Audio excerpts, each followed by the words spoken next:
Assalamualaikum warahmatullahi wabarakatuh. Kami dari kelompok 5 Tauhid akan menyampaikan bab atau materi tentang perbedaan Nabi dan Rasul. Pertama, perkenalkan nama saya Nifa Aniar Antoni dan 3 teman saya, yaitu Muhammad Bagus Kurniawan, Naila Muadib, dan Mas Lina. Oke, langsung saja ke pembahasan. Perbedaan Nabi dan Rasul. 1. Nabi memperoleh wahyu hanya untuk dirinya sendiri, sedangkan Rasul tidak hanya untuk dirinya sendiri, melainkan diperintahkan Allah untuk disampaikan kepada umatnya. 2. Setiap Nabi belum tentu Rasul, tetapi Rasul pasti seorang Nabi. 3. Jumlah haji sangat banyak, bahkan ratusan ribu, tetapi jumlah Rasul sangatlah sedikit. 4. Nabi yang pertama kali diutus ke muka bumi ialah Nabi Adam. Nabi dan Rasul sebagai penutup sekaligus menjadi Nabi yang rahmatil alaminallah, Nabiullah Muhammad Sallallahu Alaihi Wasallam. 5. Jenjang ke Rasulullah lebih tinggi dibandingkan jenjang ke kenabian. Saya akan menjelaskan penjelasan tentang konsep Nabi dan Rasul, yaitu tugas Nabi dan Rasul. Jadi, para Rasul diberi oleh Allah SWT dengan mengemban tugas yang tidak ringan. Di antara tugas-tugas Rasul itu, yang pertama, menyampaikan risalah dari Allah SWT, mengajak kepada tauhid, yaitu mengajak umatnya untuk mengisahkan Allah SWT dan menjauhi perilaku musyrik atau menyekutukan Allah. Yang ketiga, memberi kabar gembira kepada orang mukmin dan memberi peringatan kepada orang kafir. Yang keempat, menunjukkan jalan yang lurus.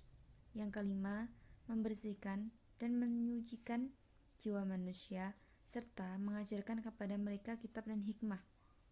Yang keenam, sebagai hujjah bagi manusia. Dan Nabi dan Rasul itu memiliki sifat. Yang pertama ada sifat wajib.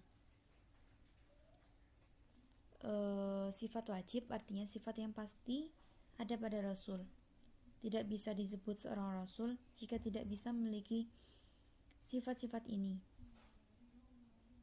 Yang pertama, as-siddiq, yaitu Rasul selalu benar. Yang kedua, al-amanah, Rasul selalu dapat dipercaya. Yang ketiga, at-tabligh,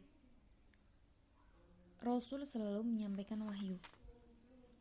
Dan yang keempat, al-fatanah, memiliki kecerdasan yang tinggi. Ada lagi sifat mustahil. Sifat mustahil ini adalah sifat yang tidak mungkin ada pada Rasul. Sifat mustahil lawan dari sifat wajib, yang seperti berikut.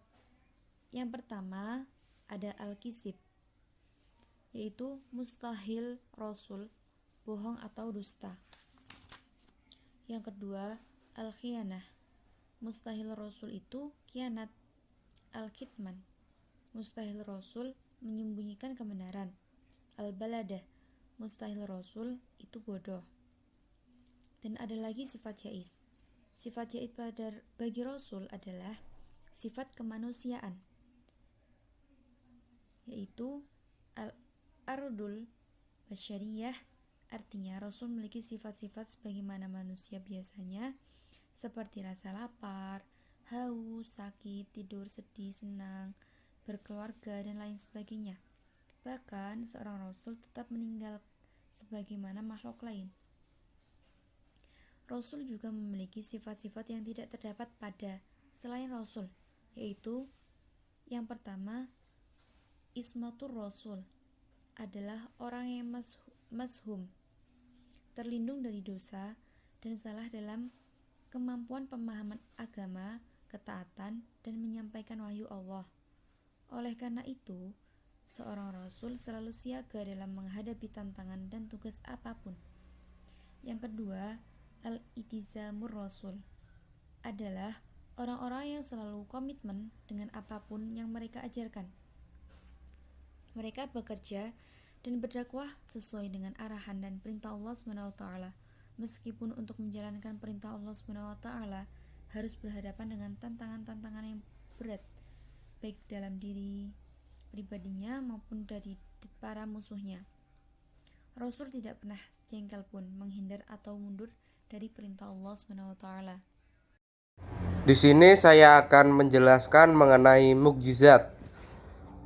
Mukjizat adalah perkara di luar kebiasaan yang dilakukan oleh Allah melalui para nabi dan rasul untuk membuktikan kebenaran kenabian dan keabsahan risalahnya.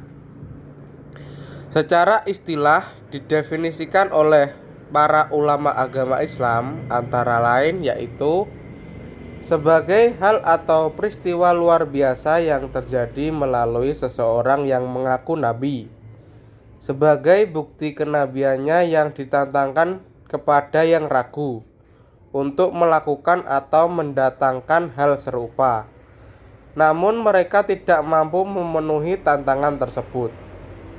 Bisa dikatakan mukjizat apabila memenuhi 4 unsur, yaitu di luar kebiasaan manusia, diberikan Allah kepada nabi dan rasul, adanya tantangan, tidak dapat ditandingi oleh siapapun. Saya akan menjelaskan tujuan dan fungsi mukjizat.